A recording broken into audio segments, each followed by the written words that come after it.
Melanie. Yes, eventually our temperatures are going to get into the mid to upper 40s. Still, it's seasonably chilly for this time of year compared to where we were in the 60s for part of the week, but we are headed back to the 60s before the end of our 7-day forecast. So today, highs in the 40s. We'll keep that onshore breeze, so once again, it's going to stay cooler at the coast. Some of us waking up to a coating of snow. That disturbance continues to push off to the east, and right now we just have some sunshine, but also some clouds in the mix, and clouds tending to favor areas along the coast.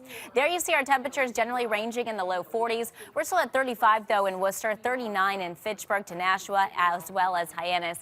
There you see it, that easterly breeze. It's a little bit stronger along the coast, so we keep that east to southeast direction throughout the day, and that'll play with our temperatures. Wind gusts about 20 to 25 miles per hour, generally favoring areas down across the south coast and also across Cape Cod and the islands. So here you see it into this afternoon. Mid to upper 40s is where we head inland, while along the coast we are keeping those temperatures in the low 40s. If the 50s and 60s sound nice to you, stick around for that 7-day forecast. I'll tell you when we're going to have our warmest day ahead.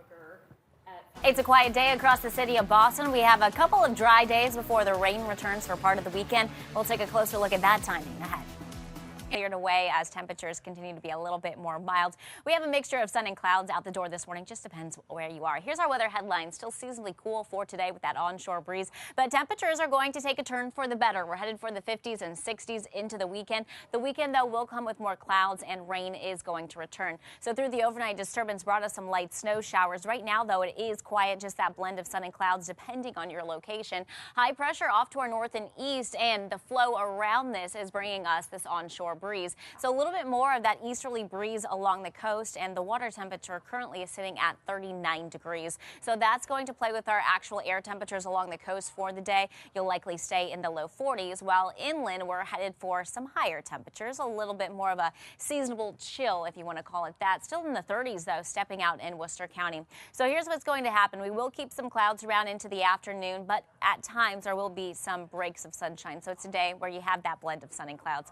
High temperatures inland head for the mid 40s, while along the coast there you see those near 40 to low 40 temperatures. Even some upper 40s are possible, especially those more mild spots all across southeast Mass. Here's what's happening through the overnight. We're going to keep that cloud cover around. Watch what happens at 3 a.m. I pause this here, and you can see a lot of clouds, a little bit more clearing areas north and west. Why is that important? Well, around 3 a.m. is when we have the opportunity to see that total lunar eclipse, and I think unfortunately for a lot of us, we're going to keep that cloud cover around. It's going to be chilly through the overnight. We fall into the range of the upper 20s to the low 30s, keeping mostly clouds by the time we reach sunrise. High temperatures tomorrow. This is going to feel a little bit better. We head for the low to mid 50s for areas inland, while along the coast the wind stays light, but it'll be on shore, so temperatures there in the mid to upper 40s. We're ready to turn things back up, right? Temperatures to end the week in the 50s, and we'll be in the upper 50s, pushing close to 60 by Saturday, and then into the upper 60s by Sunday. But this does come with more cloud cover, and this is going to be a surge of warm air ahead of this cold front that's going to bring us some rain, and likely holding off until Sunday night, lingering into Monday. But it's a soaking rain and a wind-driven rain with some gusts that could potentially be above 40 miles per hour. We look at possible rain totals heading into Monday, and areas that are across southeast Mass could pick up near an inch and above it. So some rain that we do need. That rain lingers into Monday, but then we dry things out Tuesday and Wednesday, and we stay mild, head back for the 60s.